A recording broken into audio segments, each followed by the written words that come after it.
Imagine living in a world where personal hygiene is practically non-existent.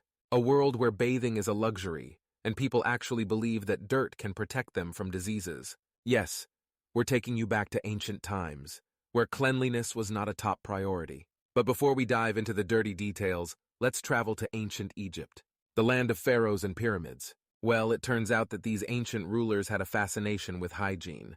They may not have had fancy soaps or deodorants, but they did have something called swimming parties. Swimming parties in ancient Egypt were not just for fun, but also for hygiene. The wealthy Egyptians would gather in large pools and indulge in a bath filled with essential oils and perfumes. Talk about turning bathing into a social event. Now let's move on to ancient Rome, where public baths were all the rage. These sprawling complexes were not only a place to get clean, but also to socialize and conduct business. Roman citizens would spend hours soaking in hot and cold baths, getting massages, and even enjoying a nice game of dice. But here's the shocking part. The water in these public baths was rarely changed, and cleanliness took a back seat.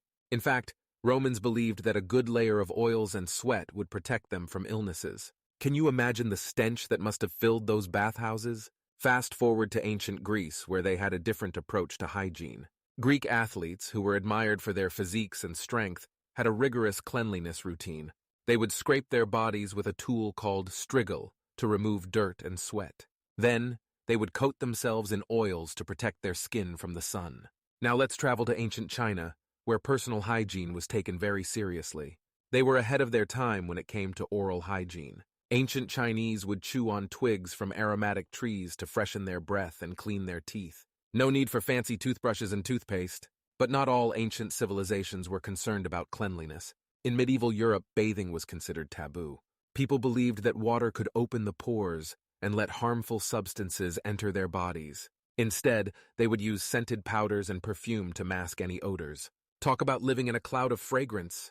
Now, if we really want to talk about shocking hygiene habits, we have to mention the Vikings. These fearsome warriors may have been ferocious in battle, but when it came to cleanliness, let's just say they had a unique approach. Vikings believed that washing their clothes removed the protective powers of the gods. So instead, they would wear the same clothes for months on end, accumulating layers of dirt and grime.